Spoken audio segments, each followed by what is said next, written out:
नमस्कार दोस्तों। आज हम बात करेंगे सूर्यकांत त्रिपाठी निराला जी द्वारा लिखित एक महान कविता के बारे में जिसका नाम है राम की शक्ति पूजा।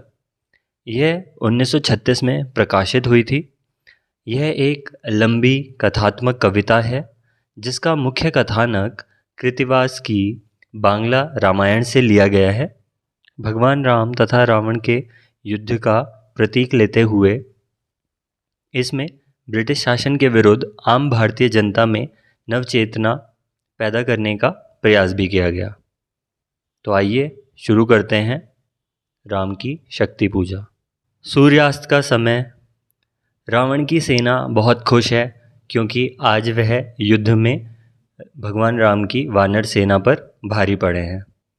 भगवान राम की सेना खिन्न है अर्थात उदास है और अपने शिविर की ओर जाती है। पर्वत के शिखर पर बैठक करते हैं कि कल के युद्ध की क्या रणनीति होगी और सभी वानर सेना, सभी मंत्री सब भगवान की ओर देख रहे हैं। भगवान राम चिंता में डूबे हैं क्योंकि वह कोई मौलिक कल्पना नहीं कर पा रहे हैं। उनके मन में जीत को लेकर भी संशय है और उन्हें लगता है कि यदि पराजय हुई तो इससे संपूर्ण जगत को हानि होगी। निराशा के ऐसे क्षण में उनके मन में सीता जी की छवि आई और उनके व्यक्तित्व में एक लहर उठी और विश्व विजय भावना जागृत हुई। किंतु थोड़ी ही देर बाद माँ शक्ति अर्थात दुर्गा की विराट छवि उन्हें दिखाई दी और दोबारा उन्हें शंका होने लगी। भगवान राम की आँख से आंसू गिरते हैं। विभीषण राम जी से पूछते हैं, आप निराश क्यों हैं? और उन्हें जीत के लिए प्रेरित करते हैं। सभी स्तब्ध हैं। अब भगवान कारण बताते हैं।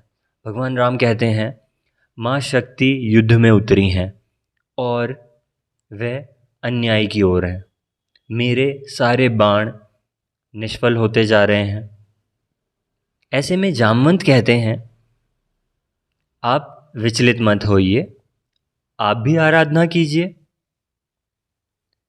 जब रावण अशुद्ध होकर भी शक्ति को अपनी ओर कर पाया तो आप भी आराधना कीजिए, आप शक्ति की मौलिक कल्पना कीजिए।